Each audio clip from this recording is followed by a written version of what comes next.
Mistake number 2 is little to no assessment or questioning.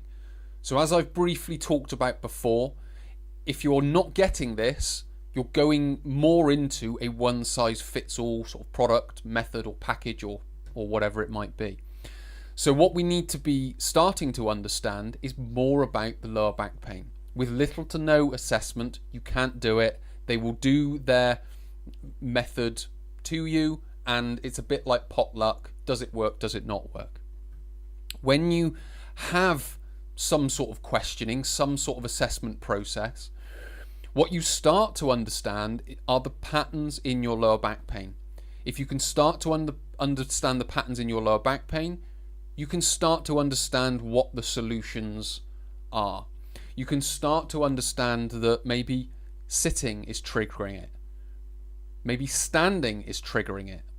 Maybe sitting is triggering it, but standing isn't. Or sitting is triggering it, and walking around helps. So what we're starting to understand is that being static is a big part of the problem.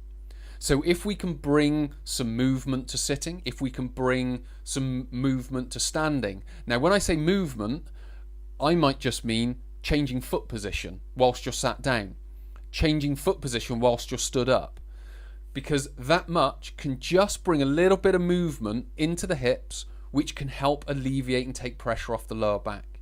Now, again, I'm not saying that's the problem with your lower back pain. I'm not saying that's the solution with your lower back pain.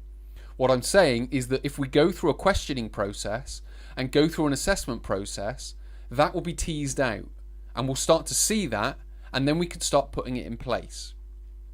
But we can't do that without the questioning and assessment process. When you do my how to overcome lower back pain package, you answer 3 questionnaires. Once we've got you booked in for the online consultation, you then go through 4 sets of assessment.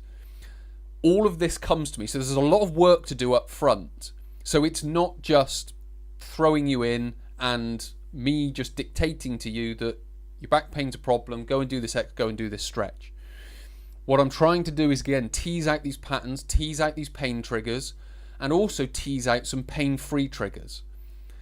If we can start to do that, we can start to organise them in a way that can maintain your pain-free back for longer, which will then allow the healing process to take place. So where there is a one-size-fits-all nature to it with regards to the questions that you're answering and the assessments that you're doing, your answers are specific to you. The results of the assessment are specific to you. There will be no 2 sort of sets of questionnaires that are going to be exactly the same between 2 different people. So what we're trying to do is tease out these individual aspects and individual and specific aspects to your lower back pain, so I can then, and what will probably happen is you'll start to see the patterns. So what you can then start to do is start to understand what you need to be doing. And what can then start to happen is we can then start logically building these solutions in place, so you can then start reducing and overcoming your lower back pain, because that's a big part of it, which I'll talk about more later.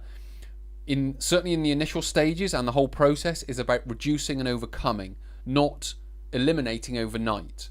And that, again, is part of the mindset that we need to bring to lower back pain, along with this specific nature of questioning and assessing the lower back, so we can start bringing out these answers of what we need to do.